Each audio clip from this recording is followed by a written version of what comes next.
अस्सलाम वालेकुम मोअज़्ज़िज़ सामाईन। तो कैसे हैं आप? उम्मीद करता हूँ आप सब भाई खैरियत से होंगे और ईमान की बेहतरीन हालत में होंगे। किशमिश को भिगोकर इसका पानी पिएं और इसके बाद जिस्म में होने वाली तब्दीली से आप भी हैरान रह जाएंगे। 40 ग्राम किशमिश को धो लें, फिर 1 गिलास पानी को गर्म करें। इसमें किशमिश की पूरी रात के लिए भिगो दें, फिर सुबह नहार मुंह ये पानी पी लें। इसके बाद किशमिश को भी खा लें।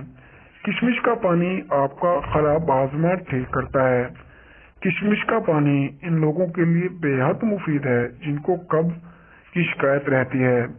15 दिन अगर किशमिश का पानी इस्तेमाल किया जाए तो पुरानी से पुरानी कब्ज से निजात मिल जाएगी। इसके अलावा वो खाने के बाद होने वाले सीने की जलन से भी निजात मिल जाएगी। किशमिश के पानी के इस्तेमाल से मुंह की बदबू का खात्मा भी किया जा सकता है। तो दोस्तों, ये थी हमारी आज की छोटी सी वीडियो। अगर आपको हमारी ये वीडियो पसंद आई हो तो वीडियो को लाइक करते हैं और चैनल को सब्सक्राइब करते हैं। तो मिलते हैं अगली वीडियो में, तब तक के लिए अल्लाह हाफिज।